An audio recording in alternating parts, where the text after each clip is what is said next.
por su participación. Bienvenidos pues a este curso sobre las buenas prácticas de oficina farmacéutica. Mi nombre es Ellen Viacaba, soy química farmacéutica de profesión.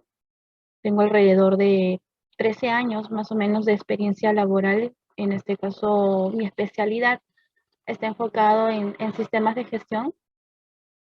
Y bueno, en este caso tenemos ciertos cambios en la normativa, hay un nuevo manual de buenas prácticas para aplicación en oficinas farmacéuticas y vamos a tratar un poco de esto, en realidad un resumen, ¿no? Porque el manual es complejo, es bastante, pero vamos a tratar de dar lo principal o sustancioso en estos días. En realidad las buenas prácticas es un conjunto de varias buenas prácticas. Vamos a hablar, por ejemplo, conceptos generales, ¿no? Propios del manual, obligatorio para las oficinas farmacéuticas. En este caso se entiende oficina farmacéutica como botica, farmacia. Y también vamos a hablar de otras buenas prácticas que están dentro de las buenas prácticas de oficina farmacéutica. Estamos hablando de buenas prácticas de almacenamiento, buenas prácticas de distribución y transporte, buenas prácticas de seguimiento farmacoterapéutico, buenas prácticas de farmacovigilancia y también las buenas prácticas de dispensación. ¿Sí? Entonces vamos a comenzar con algunos conceptos generales que menciona el manual. Yo lo llamo generalidades. De todas maneras, yo en la presentación, como parte de la referencia bibliográfica, les he colocado un código de QR, ya después cuando les den material, para que puedan escanear el código y puedan descargar el manual. Entonces vamos a comenzar con algunos conceptos generales como para refrescar un poco la mente, en el caso que algunos ya lo conozcan. Entonces vamos a hablar, por ejemplo, definición de establecimiento farmacéutico. Recordemos que el Manual de Buenas Prácticas de Oficina Farmacéutica tiene una base legal anterior. Estamos hablando, por ejemplo, del Decreto Supremo 014 del 2011 y sus modificatorias. Tiene otra base legal que es la Ley de Productos Farmacéuticos, Dispositivos Médicos y Productos Sanitarios, que es una ley, que es la 29459. De esas leyes, de esos reglamentos, es que nace este nuevo manual. Con este nuevo manual también se deroga el manual anterior de buenas prácticas de dispensación. ¿Qué quiere decir derogar? Que ya no se va a utilizar este. Más bien, el nuevo manual es el que abarcaría todo, ¿no? Y algunas normativas adicionales aplicables también para las oficinas farmacéuticas. Entonces, cuando hablamos de establecimiento farmacéutico, la definición más clara nace desde el Decreto Supremo 014, que es el reglamento de establecimientos farmacéuticos. ¿Y qué nos dice? Que establecimiento farmacéutico es aquel establecimiento que se dedica a lo que es la fabricación, control de calidad, la comercialización, ¿no? La importación, como las droguerías, la exportación, el almacenamiento, hay operadores logísticos, hay almacenes especializados. La distribución es aplicable a todo tipo de industria en realidad, ¿no? Atención farmacéutica, estamos hablando de elaboración de preparados farmacéuticos, el expendio como tal de productos farmacéuticos, de dispositivos médicos y de productos sanitarios. En pocas palabras, el establecimiento farmacéutico vendría a ser las boticas, si lo queremos llamar así, sería por ejemplo los laboratorios, ¿no? Los laboratorios tenemos a las droguerías, antes se llamaban distribuidoras e importadoras, pero con el cambio de la normativa, hoy por hoy se llaman droguerías. Tenemos también a los almacenes especializados, tenemos botica, farmacia, ¿sí? Las boticas y farmacias, y también tenemos a lo que son las famosas FARES, que son las farmacias que están dentro de los establecimientos de salud. Bien, cada uno de estos tiene una actividad principal. Laboratorio se dedica a fabricación, netamente fabricación, es lo fuerte de los laboratorios. Las boticas y farmacias se dedican a lo que es atención farmacéutica, dispensación y expendio, ¿no?, de productos farmacéuticos. Otro concepto que vamos a mencionar el día de hoy es atención farmacéutica, porque justo les estaba comentando que como estamos hablando de boticas y farmacias, la atención farmacéutica es una actividad netamente y se brinda en un establecimiento o en una oficina farmacéutica. Obviamente, la atención farmacéutica es una actividad dirigida netamente y exclusivamente para el químico farmacéutico. Esto, por ejemplo, no lo puede hacer un técnico en farmacia. Esto es algo que solo lo va a hacer el químico farmacéutico. ¿Por qué? Porque está capacitado académicamente, tiene una formación académica que lo faculta, ¿no?, para poder brindar este tipo de servicio. ¿Y en qué consiste la atención farmacéutica? El propósito es poder mejorar y mantener la salud y calidad de vida de los pacientes. Entonces se realizan ciertas prácticas, como por ejemplo la dispensación, estamos hablando del seguimiento farmacoterapéutico al paciente. También vamos a hablar un poco de cadena de frío. ¿Qué quiere decir la cadena de frío? Es un conjunto de actividades, una secuencia dentro de toda la cadena de suministro, desde que sale del fabricante hasta que llegue a la farmacia y finalmente que llegue al paciente. ¿En qué consiste una cadena de frío? Que se mantenga la condición de almacenamiento. Estamos hablando de una condición de refrigeración mayormente, ¿no?, en el caso de las boticas, una condición de almacenamiento de 2 grados centígrados a 8 grados centígrados. Refrigeración. Y congelación estamos hablando que es bajo cero. Entonces, cuando hablamos de cadena de frío es que en todo el proceso de abastecimiento, el producto farmacéutico se mantenga en estas condiciones. Y tú tienes que demostrar que se mantiene en esas condiciones. Y para ello se utilizan ciertos dispositivos para poder tener la evidencia de que este producto se ha mantenido de 2 a 8 grados centígrados. No basta con que llegue a tu botica, en este caso el producto, y está de repente marcando 3 grados.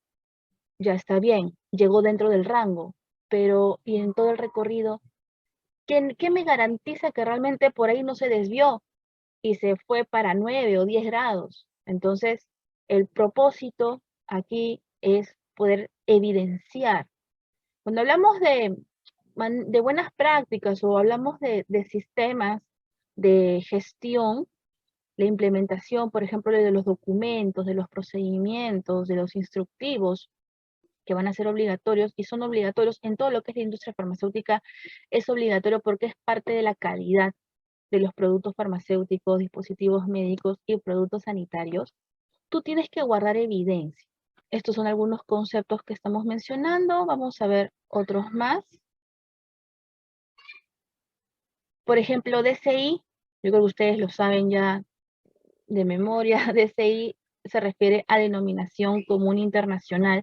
¿Y por qué lo estamos mencionando? Porque en las buenas prácticas de dispensación se considera justamente la interpretación de la receta, el análisis de la receta médica. Dentro de ello, obviamente, la Ley General de Salud obliga, en este caso, o establece a que las recetas deben de contener el DCI del producto farmacéutico y solo si se desea el nombre de marca. Entonces, importante refrescar un poco a qué se refiere con DCI, ¿no? Entre nosotros que nos entendemos, hablamos del genérico, ¿no? El producto, el nombre genérico. Director técnico. El director técnico es el profesional químico farmacéutico. Director técnico es un puesto de trabajo, ¿no? No es una profesión, es un puesto de trabajo que en este caso la normativa lo brinda o lo faculta el químico farmacéutico habilitado y colegiado. Es la máxima autoridad, en este caso, en un establecimiento farmacéutico, ya sea laboratorio, droguería, farmacia.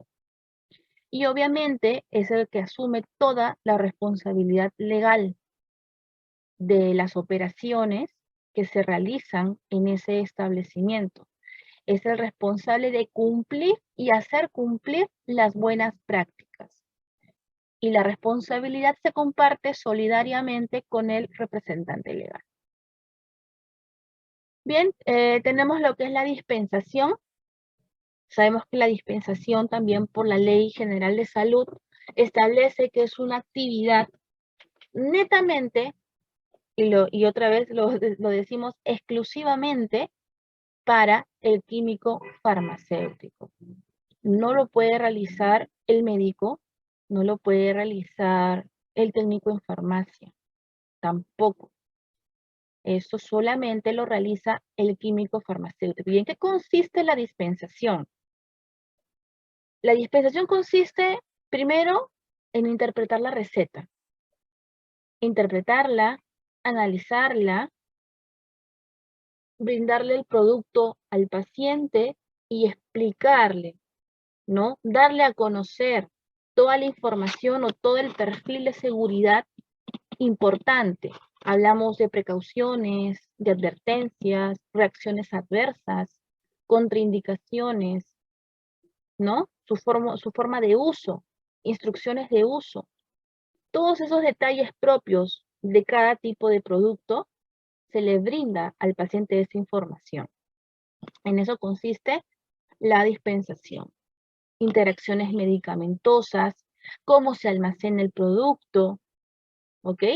Toda esa información se le debe brindar en el acto de la dispensación al paciente. Fórmula magistral.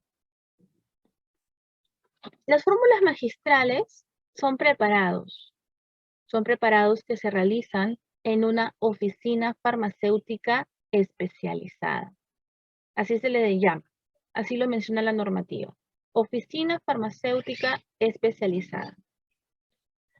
Tiene una particularidad a diferencia de una farmacia convencional. Ellos tienen un área exclusiva justamente para realizar este tipo de preparados. Diríamos que es como un pequeño laboratorio, pero no es un laboratorio. Pareciera, pero no lo es. Lo que se hace es elaborar, como dice ahí, un preparado farmacéutico individualizado, ¿no? Individualizado. Esto es por paciente. Característica de estos productos, lo elabora un químico farmacéutico, pero su vida útil no es tan larga como la de un producto que contiene registro sanitario. Porque el registro sanitario, un producto que contenga registro sanitario, ha pasado por estudios de estabilidad. En este caso, una fórmula farmacéutica o una fórmula magistral no. Son insumos que se preparan en ese instante y a lo mucho le dura al paciente 5 meses si es que lo conserva adecuadamente. Pero el detalle aquí que eso es personalizado. Y viene la receta. En la receta te viene cuánto de tal cosa, cuánto de la NET, cuánto de ácido retinoico y así, el detalle. Y todo ese detalle se coloca en un libro, se anota, a no ser que tengas un sistema informático donde lo registres, pero se anota en el libro de recetas. Y ya, a eso nos referimos con las fórmulas magistrales, ¿bien? ¿Qué más tenemos aquí? La inspección.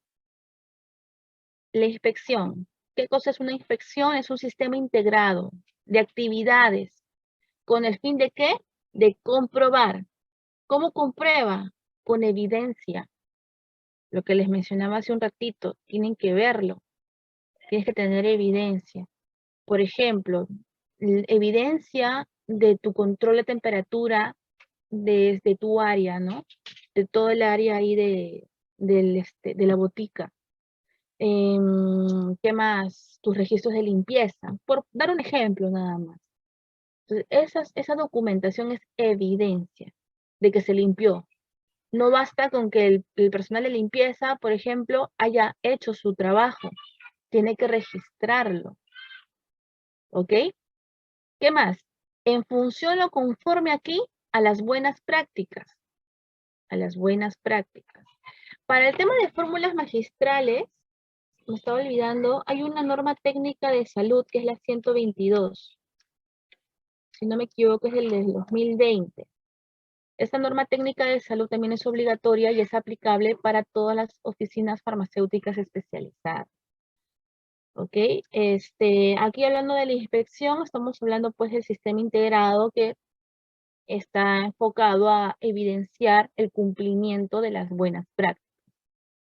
Y obviamente alguna otra normativa vigente sanitaria. ¿Qué otra normativa vigente sanitaria está? Esta que les he mencionado, y también es aplicable el Decreto Supremo 014 del 2011 y sus modificatorias. Bien. ¿Qué más tenemos aquí? Procedimientos operativos estándar. Cuando hablamos pues de buenas prácticas, de las buenas prácticas, estamos involucrando también un sistema de gestión, les decía. ¿En qué consiste esto? En un conjunto de documentos en donde se aterriza las operaciones de la empresa. Por ejemplo, un procedimiento operativo estándar de dispensación. Y en este procedimiento tú vas a establecer todas tus pautas y criterios para la dispensación. Colocarás quién es el responsable para realizar esta dispensación. Y así, ¿no? Una serie de actividades, el paso a paso. ¿Por qué le llamamos estándar? Porque es una actividad en la cual cualquier persona, en este caso en general, tendría que hacerlo.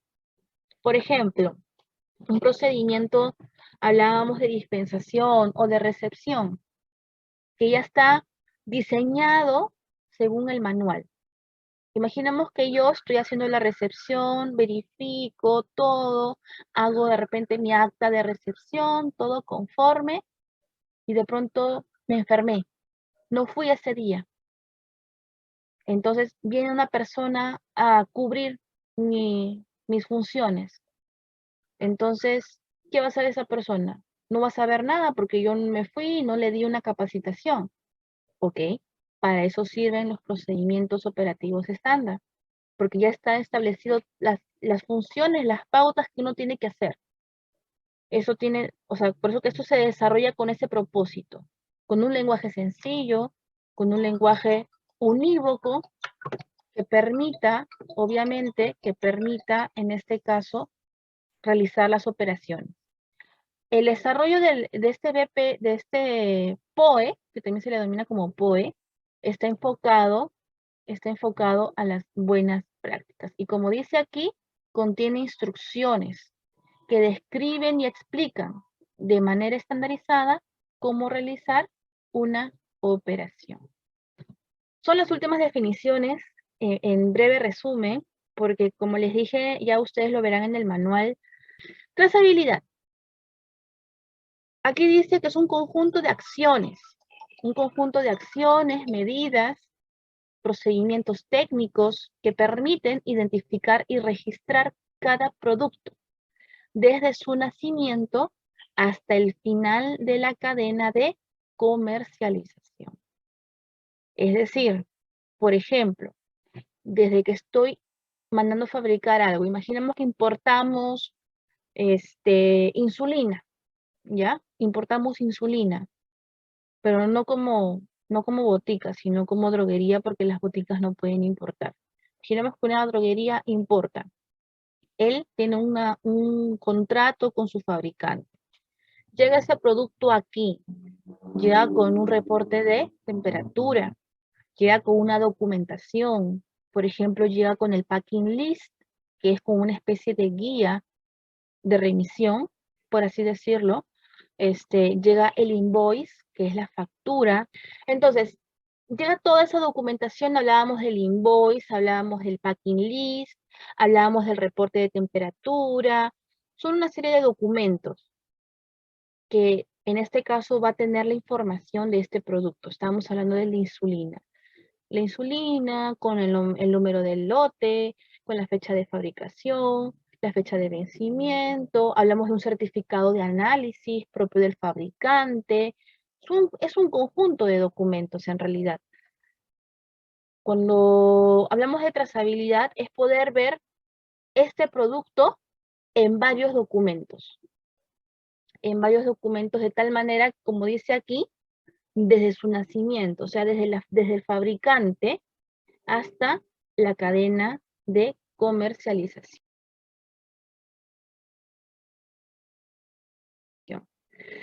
En el caso de las boticas, lo que tú en este caso te aplicaría es tu orden de compra, tu cotización, tu guía de remisión, la factura. Si es un producto refrigerado, el reporte, ¿no? de la temperatura del producto. Estamos hablando de los formatos que tú llenas cuando recibes mercadería, ya sea tu acta de recepción, de repente haces el análisis organoléptico del producto. ¿Qué más? Bueno, pasarela de aprobados, cuando haces la venta, también hay una evidencia de esa venta, de ese producto, que es tu boleta o factura, pero hay evidencia. Entonces, en este caso, la DIRIS lo que te va a pedir, pues, es toda esa trazabilidad, toda esa documentación que se evidencie de dónde vino el producto, a quién le compraste, a quién le vendiste, y así. En eso consiste la trazabilidad. ¿Bien? El expendio simplemente es la venta, ya sea producto farmacéutico, dispositivo médico o producto sanitario. Pero es la venta como tal. Ahí no hay mucho que decir. En realidad, el expendio es una actividad que suele hacerlo más que nada el técnico en farmacia. Uso racional de medicamentos. Requiere el uso racional, requiere que los pacientes reciban medicamentos apropiados a sus necesidades clínicas. Que el paciente sea consciente también, ¿no? Del tratamiento al cual está siendo sometido. Y para eso hay que explicarle, porque a veces nosotros tenemos que hacerla de profesores, por así decirlo, ¿no? De instructores, es enseñarle al paciente. Hay pacientes que se dejan, otros que no, pero hay que tratar de instruirlos, porque no estamos hablando de vender caramelos, vender galletas, estamos hablando de productos farmacéuticos. Y no, eso es delicado, no es cualquier cosa. Bien, pero con el propósito de que al final el paciente mejore, logre el éxito de su tratamiento. Bien, ¿qué nos dice el manual? Ustedes saben que las muestras médicas están prohibidas sus ventas, ¿no? Dice muestras médicas, prohibido su venta.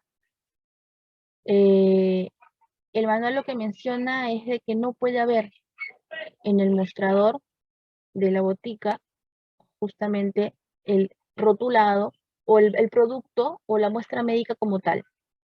¿Por qué? Porque dice que es prohibida su venta. Yo no puedo tener. Las muestras médicas de productos, por ejemplo, bajo receta médica, solamente lo pueden tener los médicos y o profesionales de salud, pero aquellos que prescriben, el farmacéutico no prescribe. A lo mucho lo que el farmacéutico va a recibir es publicidad, y las boticas reciben un montón de publicidad. Pero hablamos de productos sin receta médica. Y con receta médica, la publicidad es solo para el profesional de salud. También aplica para los químicos farmacéuticos. ¿Qué más? Que tú tienes que asegurarte, y así lo dice el manual, asegurarte que lo que tú estás comprando tiene registro sanitario. ¿Cómo me aseguro? A mi proveedor le pediré, pues, la resolución directoral que le emite Vigemit con el código del registro sanitario. Puede que sea uno porque el producto ya es el mismo, ya lo conocen, pero cuando tú recién estás comprando un producto nuevo, pues no, ¿no? Sí deberías asegurarte en este caso que cumpla, ¿no? Que tenga, que exista esa resolución directoral del registro sanitario. ¿Por qué? Porque el registro sanitario es lo que permite la comercialización del producto. Aparte de que no solamente nos entreguen el registro sanitario, también deberíamos de verificar, algo que me estoy olvidando aquí, es que esté vigente. Porque a veces nos entregan, por ejemplo, la reinscripción del registro sanitario. Ya está bien, Pero ¿y cómo sé si está si ya no tienes respuesta o no de Digemit? A mí me ha pasado que cuando he comprado o en este caso he almacenado algún producto farmacéutico y he buscado en Digemit si aún estaba vigente, a pesar que había resolución, resultaba que el producto de repente ya había tenido una cancelación de registro. Es más, yo hace poco conversando con un colega me contaba que por un tema de estrategia de esta empresa, habían mandado a fabricar un montón de productos, una maquila, ¿no? De un producto X. Y este producto había sido observado en su proceso de reinscripción. Entonces pasó que lo cancelaron. ¿Y qué hizo, qué hizo la droguería en este caso? Vendió casi todo lo que tenía en su almacén, con fecha anterior a la cancelación de su registro. Pero eso no importa, pues.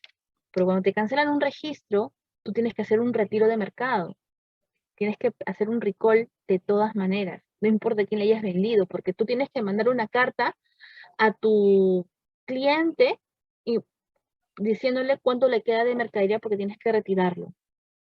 Y ese tiene que preguntarle también a sus clientes. Y así, de tal manera que ese producto simplemente salga del mercado, ¿no? Entonces, algunos quieren ser astutos, pero la Digemit en este caso, que es la entidad que supervisa a las droguerías, pues no son bien astutos, ¿no? Y no es fácil, no es tan sencillo como para engañarlos. Pero bueno, es un caso que les cuento.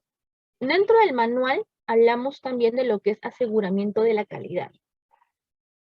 Hablamos de procedimientos, documentos, todos estos documentos, procedimientos, instructivos, formatos, ¿para qué existen? ¿Con qué propósito? Justamente de asegurar la calidad de los productos, que lleguen íntegros, que lleguen dentro de su temperatura adecuada, que estén debidamente autorizados para su comercialización, y así, toda esa serie de documentos, toda esa serie de respaldo, de evidencia para entregarle, en este caso, en alguna inspección o para la certificación, ¿no? Para la certificación también, porque eso de hecho que te van a pedir.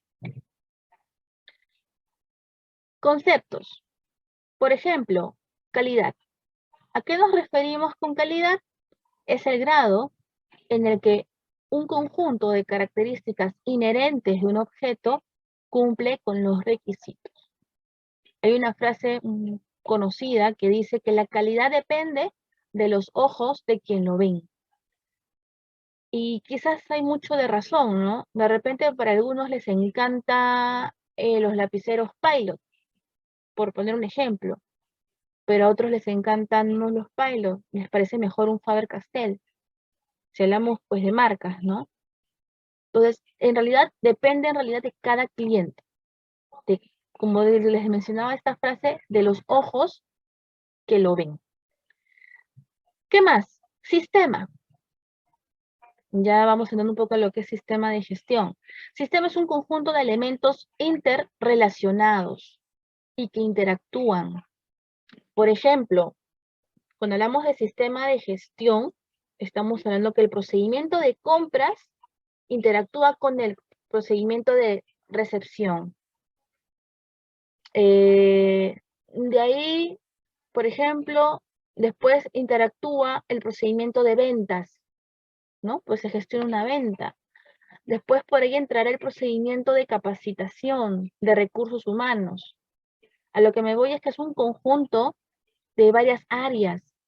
Cada área, por ejemplo, recursos humanos, logística, compras, tiene sus procedimientos. Obviamente, en BPOF no me pide procedimientos para eso. Pero cuando uno implementa sistemas de gestión de calidad, como por ejemplo la ISO 9001, sí tienes que establecer los procedimientos para cada área. En este caso el manual no te pide eso, pero sí sería importante para que tengas ya tipificado todo lo que necesitas. Por ejemplo, el área de compras debe de saber a quién le puede comprar y a quién no. Y deberían de hacer un filtro, ¿no? Una búsqueda en Digemit para ver qué establecimiento está autorizado o no. como por ejemplo, ¿no? ¿Qué más? Tenemos gestión. Actividades coordinadas para dirigir y controlar una organización. Como dice ahí, ¿no? La coordinación. La coordinación. Bien. Esta pirámide es una pirámide que se utiliza mucho para sistemas de gestión de calidad. Se usa mucho para ISO, por ejemplo. Es una pirámide que nos permite poder identificar la importancia y la jerarquía de los documentos que se van a implementar.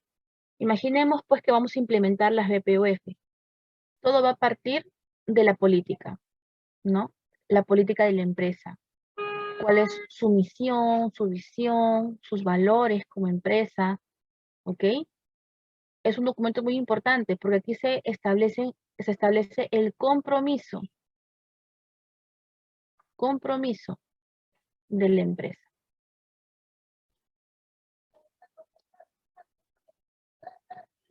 ¿Qué más? Debajo de la política estamos hablando de los manuales, que los manuales son documentos, ¿ya? Parte del sistema de gestión también. Los manuales como tal,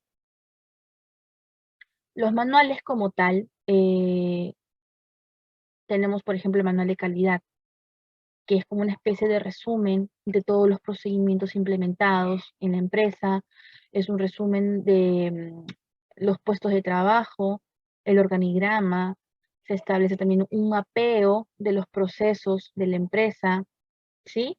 Toda esa documentación, toda esa información va en el manual de calidad.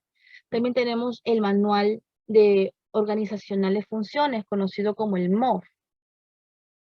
Tenemos el MOF, tenemos el manual de calidad, ¿no? En el MOF se establecen pues las funciones. Estamos hablando aquí de la descripción de cargo. La descripción de cargo, tenemos el perfil de cargo. El perfil de cargo que no son lo mismo. En la descripción de cargo están las funciones del puesto de trabajo. Pero en el perfil de cargo se establece justamente el requerimiento académico, el expertise, ¿no? Se establece cuánto de experiencia tiene que tener esta persona, qué grado académico y así sucesivamente. Procedimientos ya lo hemos mencionado, que como ven, no es, o sea, sí es importante, pero hay otros documentos que son más importantes. Por sí, tenemos los procedimientos donde se establece el cómo hacer algo, cómo comprar, cómo vender, cómo dispensar, cómo almacenar, cómo devolver, cómo es el procedimiento de devoluciones y así sucesivamente. Tenemos los registros del sistema. Y los registros del sistema, si bien es cierto están aquí abajo, viene a ser prácticamente el soporte de toda esta pirámide. ¿Qué pasa si yo en mi política digo que somos, cuidamos el medio ambiente, que estamos enfocados también en la salud de las personas, y etcétera, ¿no? Pero de pronto cuando llega la auditoría, ven que todo está sucio, hay basura fuera del establecimiento, encuentran por ahí un ratón, una rata, no sé, un ejemplo, ¿no? Y tú tienes tu auditoría, ¿no? ¿Estarías conforme tu política versus lo que tú estás declarando, versus lo que están mirando los auditores? No.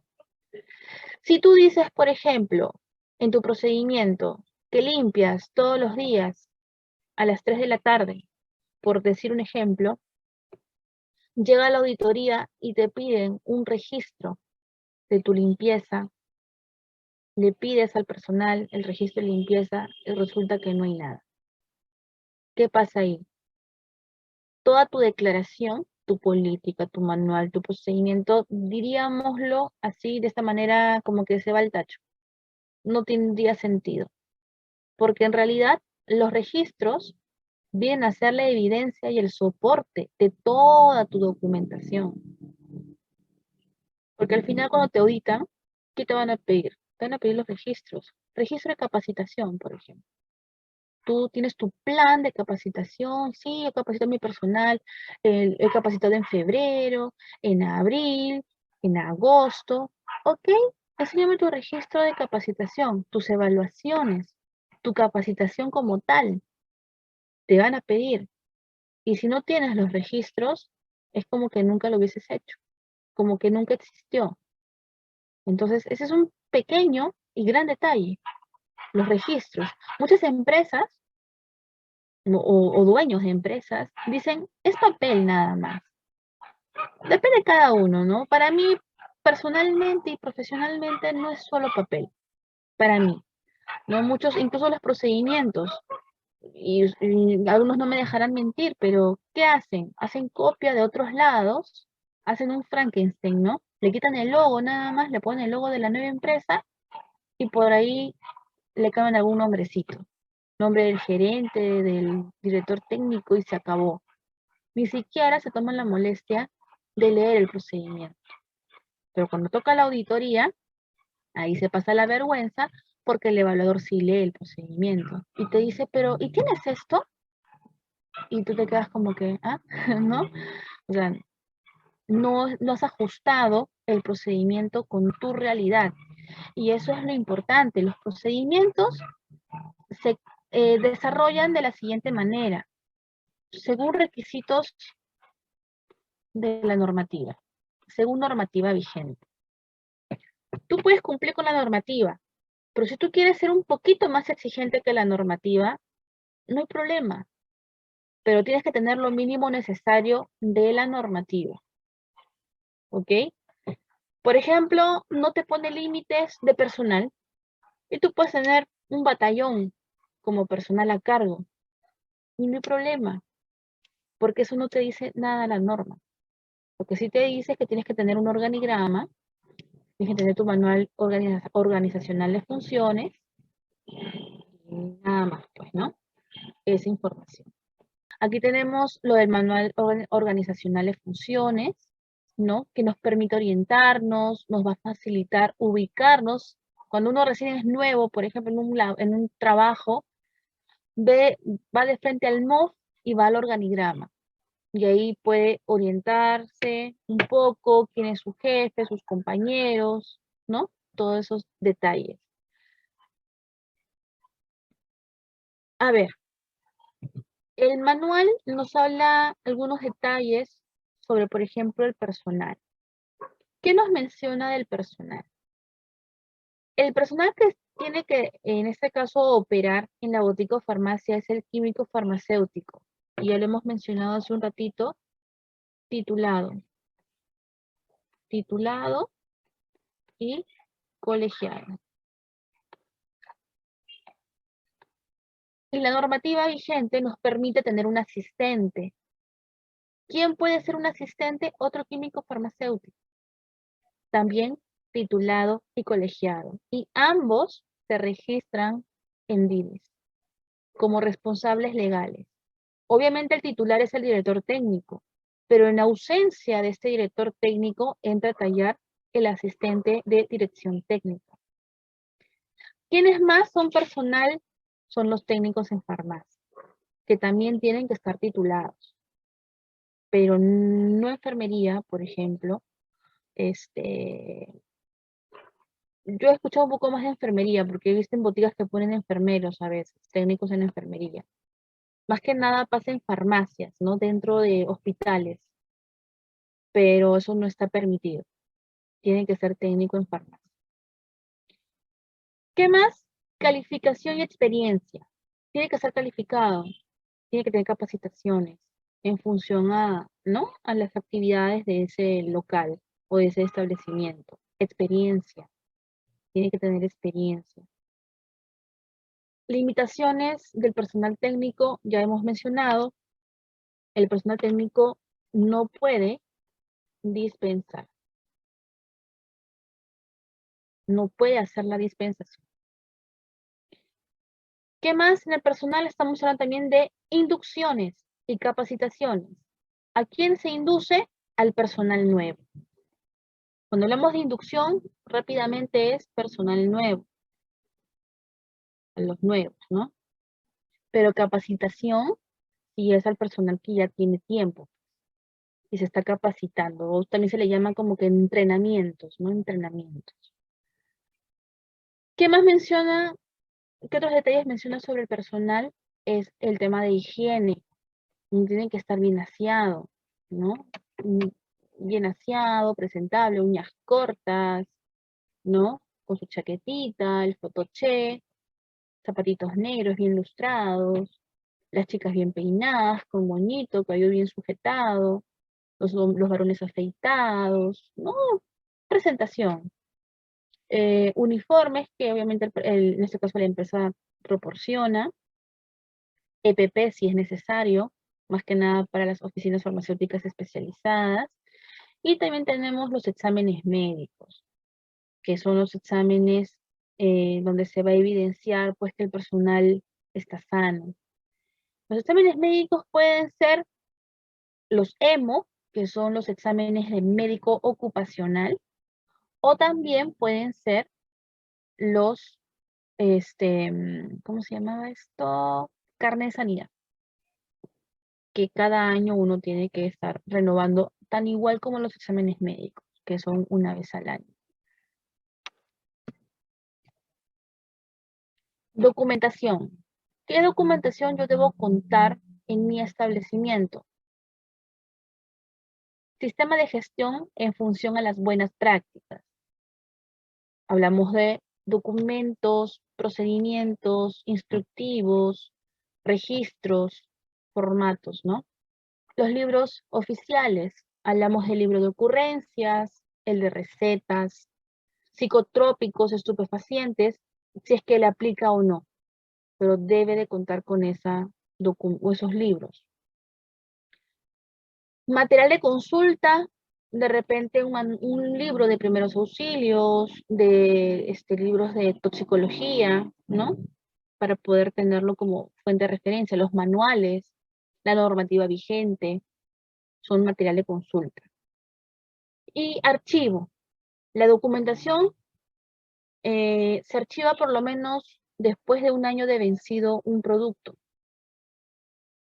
¿Sí? O sea, se almacena por lo menos 5 años, dependiendo, ¿no? Pero mayormente se almacenan por 5 o 6 años. Ya después lo puedes desechar. Infraestructura, mobiliario y equipamiento. Me menciona, por ejemplo, el tema de la conservación, y cuando hablamos de conservación estamos hablando del almacenamiento. Dependiendo de las condiciones de almacenamiento de lo que yo vaya a comprar, ¿no? Tenemos la temperatura, por ejemplo, ambiente, que es de 15 a 30 grados centígrados. Tenemos la temperatura controlada, que es de 15 grados centígrados a 25 grados centígrados. Tenemos la refrigerada también, la de 2 a 8, y congelada, que es bajo cero. Pero congelada no suele usarse mucho, ¿no? Por no decir que no hay. Para boticas es mayormente la de 15 a 25, porque basta que tengas un producto, uno nada más, que compres, y tiene 15 a 25 para que tu control de temperatura sea de 15 a 25 y tu autorización también sea de 15 a 25. El diseño, ¿cómo debe estar diseñado en este caso la botica? Para empezar, tiene que tener o tiene que estar diseñado en función a lo que se va a comprar. Yo no puedo tener una botica pequeñita y comprar un montón. O mi área, por ejemplo, de recepción es pequeñita, pero compro cajas de cajas de cajas, donde me excedería del área que yo tengo declarada. Cuando eso pasa, lo que uno tiene que hacer es ampliar su área de almacenamiento, si es que tienes espacio. Pero si es que no, te va a tocar comprar menos. Pero tiene que ir en función a tu rotación de producto. a tu capacidad de almacenamiento. La iluminación, mayormente casi siempre es iluminación artificial, pero tiene que estar también bien iluminado. Protección contra agentes contaminantes. El acceso debe ser restringido. No es que entre cualquier persona. Hay que tener mucho cuidado con eso. Acceso restringido. Y áreas obligatorias. En este caso hablamos, por ejemplo, del área de recepción, el área de dispensación y o expendio, almacenamiento, devoluciones, para productos controlados, si es que amerita el caso, son áreas obligatorias. Y en este caso, para preparación de fórmulas magistrales, estamos hablando pues que las fórmulas magistrales tienen un área exclusiva. Es exclusiva y como que está aparte también. No está, o sea, puede estar dentro de la botica, pero está aparte. No puede mezclarse, ¿sí? Pero también tiene áreas obligatorias. Su área de elaboración, su área de lavado, ¿ok? Su área de almacenamiento de materia prima. Tiene también sus áreas obligatorias, pero esas están desarrolladas en la norma técnica de salud, la 122 que les mencioné más temprano. ¿Qué más? Los estantes, las vitrinas. Hablamos pues de termogrómetros para controlar la temperatura. Los extintores, que esto ya, el extintor de hecho que lo tienes ya cuando pasas tu visita con INDECI, ¿no? Con la municipalidad. Ahí ya, porque tienen que ver justamente que tengas extintores, tus luces de emergencia, botiquín, pozotierra, esas, esas cosas que son parte de los requisitos para que te den tu autorización de INDECI. Materiales de limpieza, separar el material de limpieza para el baño y el material de limpieza para la farmacia. A veces con la misma escoba que limpian el baño, con esa misma escoba limpian todo y después no huele tan bien. Entonces son materiales por separado. Un material para limpiar el baño y otro para limpiar toda la botica, ¿no? La farmacia. Botiquín de primeros auxilios, que ojo, el botiquín es para primeros auxilios, no es para tratamientos. Hay botiquines que se tienen pastillas, tienen paracetamol, recuerden que primeros auxilios es algo de emergencia o de urgencia, pero es algo inmediato. Si estás mal, o sea, no es para tratamientos, ¿ya? Eso es lo que quiero que se entienda, porque yo he visto varios botiquines que tienen pastillas, tienen jarabe. No, pues, no debería. Debe tener lo mínimo necesario según también la ley de salud ocupacional en el trabajo. Entonces, hay que ver, pero hay que tener los productos del botiquín vigentes. También pasa que vende el botiquín, se les antoja abrir el botiquín y encuentran pues un producto vencido. No, pues hay que estar al día con lo que hay en mi botiquín. ¿Qué más? Recomendaciones generales. No comidas ni bebidas, eso lo sabemos. No fumar tampoco. Medir las condiciones ambientales. Monitorear la temperatura. Equipos de cadena de frío son de uso exclusivo. Por ejemplo, si tenemos refrigeradora, pues ahí guardaré mis productos y solamente mis productos farmacéuticos. Ahí yo no voy a poner mi gaseosita, no voy a poner de repente mi comida, no. Eso tiene que ser en otro lugar, no en esa. Al menos lo que es para los productos farmacéuticos, solamente será para ellos. Áreas específicas para el servicio de farmacovigilancia y seguimiento farmacoterapéutico. Un detalle aquí, y lo vamos a ver igual más adelante. Las buenas prácticas de seguimiento farmacoterapéutico es un servicio que si quiere la farmacia implementarlo, lo implementa, lo brinda. O sea, puedes brindar el servicio, pero debes de cumplir con las buenas prácticas. Pero si no lo quieres hacer, no hay problema. Y como que te quitas, ¿no? No estarías obligado a certificar. Seguimiento farmacoterapéutico, ojo, porque farmacovigilancia sí es obligatorio, ¿ya? Farmacovigilancia sí es obligatorio. De ahí tenemos también las buenas prácticas de distribución y transporte, que esto aplica solamente para las boticas que brindan el servicio de delivery. Pero si tú no brindas delivery, no estás obligado. No hay ningún problema. Entonces, toca evaluar según la realidad de cada establecimiento. ¿Ok? Aquí les dejo el código QR. Igual esto yo se los voy a mandar para que puedan escanearlo y puedan tenerlo, ¿no? Y finalmente no olvidemos pues que dentro de las buenas prácticas de oficina farmacéutica encontramos 5 buenas prácticas que cumplir. Muchas gracias.